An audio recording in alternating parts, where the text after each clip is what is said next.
મારું નામ વાળા ભરતસિંહ પોપટભા, પ્રદેશ પ્રમુખ ખેડૂત કલ્યાણ સંગઠન અને કોબડી ટોલ નાકા લડત સમિતિ પ્રમુખ.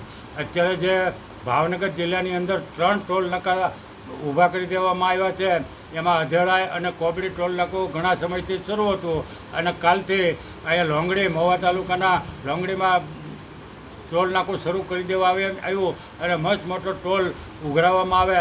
આખા ગુજરાતમાં સૌથી વધારેમાં વધારે જો ટોલ ઉઘરાવવામાં આવતો હોય તો આ લોંગડી ટોલ નાકે એક નાના એવા વાહન લઈને નીકળો એટલે 140 રૂપિયા દેવાના અને પ્લસ ઉપર 70 રૂપિયા આપવાના. વળી પાછું જો મોટો વાહન હોય અને 7 વ્હીલથી વધારે ગાડી મોટી હોય તો એને 1360 રૂપિયા દેવાના. એટલે આ તો એક પ્રકારની લૂંટબાજી છે અને ભાવનગર જિલ્લામાં 140-50 કિલોમીટરની અંદર જ 3 ટોલ નાકા છે. એટલે આ ટોલ નાકા છે એ બિનકાયદેસર અને ખોટી રીતેથી વાહન માલિકોને આ એકલા વાહન માલિકો જ લૂંટાવાના નથી. વાહન માલિકોને વધારે પૈસા દેવા પડે ટોલ નાકાના એટલે પ્રજાના એ ભાડા વધારવાના છે અને માલ સામાનનો ભાડું વધારી દેવાના છે. એટલે આખરે તો આ જે ભાડું પૈસા છે એ પ્રજાને જ પોતાના ખીચામાં લઈ જવાના છે. એટલે આ સરકારે લોકોને લૂંટવાની એક લૂંટબાજી શરૂ કરી છે. એને 2 દિવસમાં બંધ કરે અને આગામી દિવસોમાં આ બાબતે અમે ઉગ્ર આંદોલન પણ કરશું અને લોક જાગૃતિ કરશું.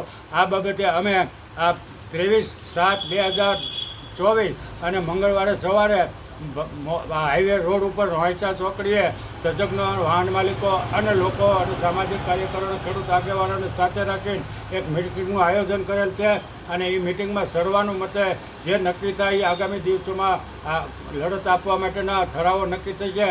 અને જો સરકાર કે તંત્ર થોડાક દિવસમાં નહીં માને તો ટૂંક સમયની અંદર એ મિટિંગમાં જ એવું નક્કી કરજો કે ભાવનગર અને અમરેલીના સાંસદ સભ્યના કાર્યાલયે ઘેરાવ કરવો અને ભાવનગરથી લઈને તે સોમનાથ સુધીમાં જે વિસ્તારમાં જેટલા ધારાસભ્યો આવે એ ધારાસભ્યના ઘર અને કાર્યાલય ઉપર પણ ઘેરાવ કરજો અને આ ટોલ નાકા છે એ અમે બંધ કરાવીને રખશું.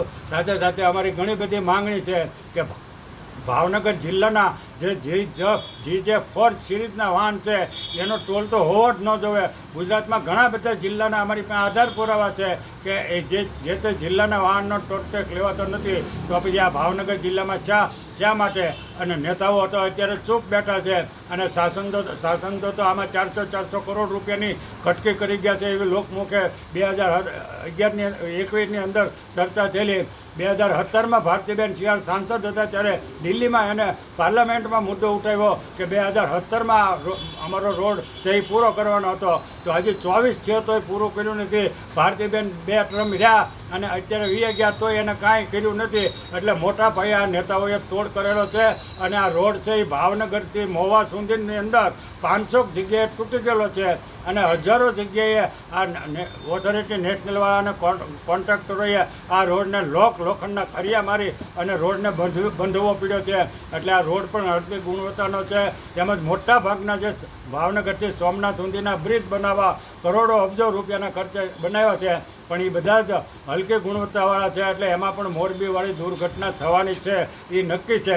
એટલે આવા કામ થતા હોય અને જો કોઈ નેતાઓ કે લોકો જાગતા ન હોય ત્યારે અમારે પછી ના છૂટકે મેદાનમાં આ કામ નેતાઓને જ કરવાનું હોય. અમારે કરવાનું જ ન હોય. મત શા માટે પ્રજાએ આપ્યા પણ પ્રજામાં એવી હિંમત નથી રહી કે નેતાઓનો કાટલો પકડી શકે અને નેતાઓને તોડ કરવો અને કટકી કરવી અને ટકાવારી લઈ લેવી સિવાય બીજે ક્યાંય રસ નથી. એટલે અમારે પછી ના છૂટકે મેદાનમાં આવું છે. બાકી 23 તારીખે અમે અહીંયા મિટિંગ કરશું અને આગામી દિવસોમાં આ ટોલ નાકા જો બંધ નહીં કરવામાં આવે ભાવનગર જિલ્લા અને ટોલના જે માણસો બેહાડવામાં આવે છે, કોન્ટ્રાક્ટર આવે છે, એના મૂળ કોન્ટ્રાક્ટર તો હોતા નથી. પેટા ત્રીજા ચોથા આવે અને જે તે જિલ્લાના માથા ફેરે માણસોને જ ટોલ ઉપર બેહાડવા આવે છે અને એના બધા જે માણસો હોય એ રાત દિવસ દારૂ પીતા હોય છે અને ટોલના જે સારા માણસો નીકળતા હોય પછી યાનાથી કંટાળીને પૈસા આપીને છૂટા થવા માગતા હોય છે. એટલે આ બધી દાદાગીરી કે લુખાગીરી પણ બંધ થવી જોઈએ. જો નહીં થાય તો આગામી દિવસોમાં અમે આંદોલન કરીએ અને આને બંધ કરાવી શકીએ. જ્યારે લોકો પોતાનું વાહન નાનું મોટું કોઈ પણ ખરીદતા હોય ત્યારે સરકાર અને રોડ વિભાગવાળા મસ્ત મોટો રોડ ટેક્સ તો ઉઘરાવી જ લે છે પહેલેથી.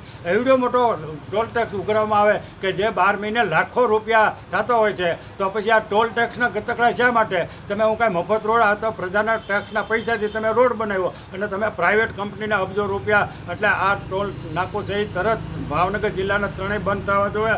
અમે 2021ની અંદર પણ કોબડી ટોલ નાકે આવેદન અને રજૂઆત સરકારમાં કરેલી છે.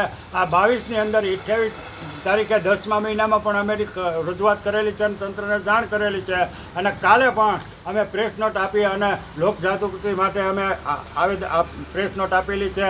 એ બધા પત્રકારો અને ટીવી મીડિયાવાળાએ સારી રીતેથી આ બાબતે લીધેલું છે અને લેવાના છે.